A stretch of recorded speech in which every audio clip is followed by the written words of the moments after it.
Bienvenue. Vous savez, parfois une simple nuit d'insomnie peut suffire à changer le cours de l'histoire. Aujourd'hui, on va plonger dans un chapitre absolument clé du livre d'Esther, pour voir comment derrière le chaos apparent des événements se cache une main invisible qui transforme tout en destin. Alors, voilà notre programme. On va commencer par cette nuit décisive, puis on essayera de voir si l'histoire est juste une suite de hasards ou si une volonté supérieure est à l'œuvre. On fera la différence entre ce qu'est un honneur de façade et une vraie grandeur, avant d'assister à un retournement de situation incroyable, et à la fin, on aura, je l'espère, la clé de toute la Megillah.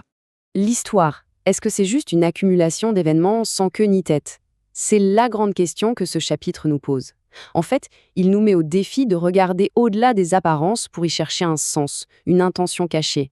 Tout part d'une nuit. Une seule nuit sans sommeil pour un roi. C'est le point de départ de tout le reste. Mais on va vite s'en rendre compte dans cette histoire, même une insomnie, ça a un sens très très profond. Le timing de cette insomnie n'a rien d'un hasard. Elle survient précisément la nuit du Seder de Pessah. C'est un moment qui est connu pour être un temps de grâce, de bienveillance divine.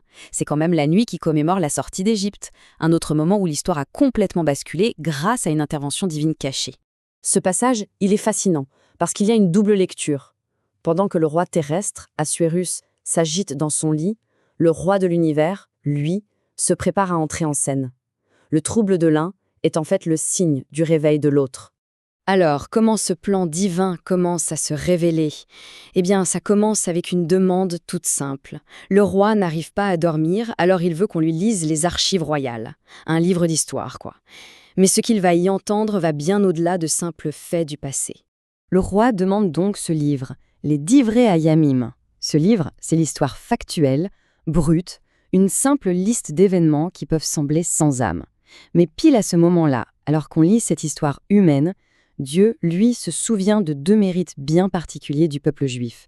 Des mérites qui ne sont pas forcément écrits dans ce livre-là. Et quels sont ces mérites? D'abord, un acte de générosité collective, le don pour le temple. Et ensuite, un acte d'humilité profonde, l'offrande du Homer. Ce sont ces deux actes de foi qui vont faire pencher la balance. Pendant que le roi lit une autre histoire, bien plus spirituelle, est en train de se jouer en coulisses. Et là, il se passe un truc incroyable.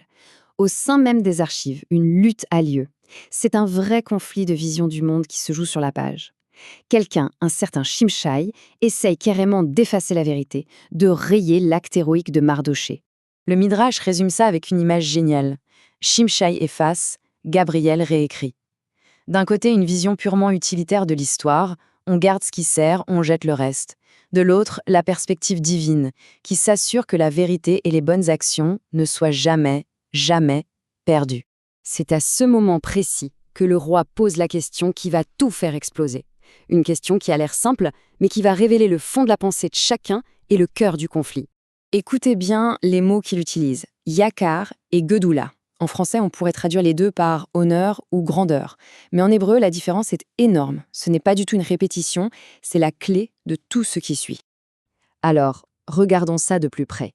Le yakar, c'est l'honneur extérieur, le coup de projecteur, la reconnaissance publique, qui dépend des autres. C'est un truc éphémère. C'est la vision du monde d'Aman.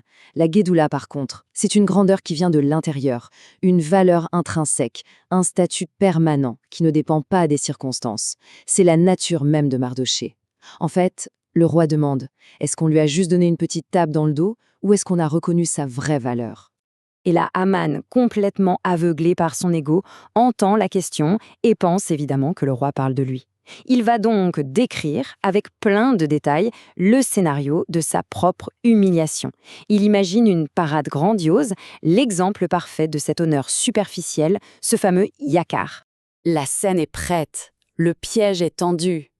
Aman a lui-même écrit le script du retournement de situation le plus spectaculaire de l'histoire. Le roi n'a plus qu'à distribuer les rôles.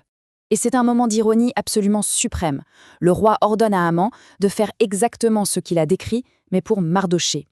Haman doit donc célébrer publiquement l'homme qu'il voulait anéantir, en utilisant les symboles de l'honneur qu'il voulait pour lui-même. C'est l'humiliation totale.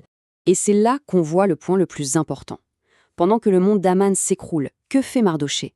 Il retourne à son poste, tranquillement. Toute cette parade extérieure ne l'a pas changé. Pourquoi? Parce que sa grandeur, sa gdoula, était intérieure. Elle ne dépendait pas de ça. Il retourne simplement faire son devoir. C'est tellement énorme que même la femme et les conseillers d'Amon le comprennent. Ils lui disent « C'est fini pour toi, si Mardochée est juif, tu ne peux pas gagner, tu vas tomber ». Ils reconnaissent qu'il ne s'agit pas d'un simple revers politique, mais d'une confrontation avec une force qui le dépasse complètement. Bon, alors qu'est-ce que ce point de bascule nous apprend vraiment? Essayons de résumer les leçons essentielles, celles qui sont la véritable clé pour comprendre toute la Megillah. Voilà les 3 points à retenir. Premièrement, la providence divine est là, elle agit au cœur de la réalité, même si elle est cachée. Deuxièmement, l'orgueil rend aveugle et mène à la catastrophe, alors que l'humilité, c'est le socle de la vraie grandeur. Et enfin, notre rôle, c'est d'agir avec intégrité et de rester fidèle à nos valeurs. C'est cette constance de Mardochée qui a préparé le terrain pour le salut. Au fond, c'est vraiment le choc entre deux visions du monde. D'un côté, Haman, qui incarne une force de destruction pure guidée par l'ego et qui finit par s'autodétruire. Et de l'autre, Mardochée, qui représente une volonté de réparer le monde, de construire, une volonté motivée par la foi et qui mène finalement à la rédemption. Et pour finir, cette histoire nous renvoie à une question très personnelle. Si on était vraiment convaincu qu'il y a un sens, un plan qui guide les événements, même les plus difficiles, comment est-ce que ça changerait notre manière de faire face à nos propres défis? La Megillah nous suggère que la foi en ce sens caché, ce n'est pas une invitation à ne rien faire. Au contraire, c'est le moteur de l'action la plus courageuse.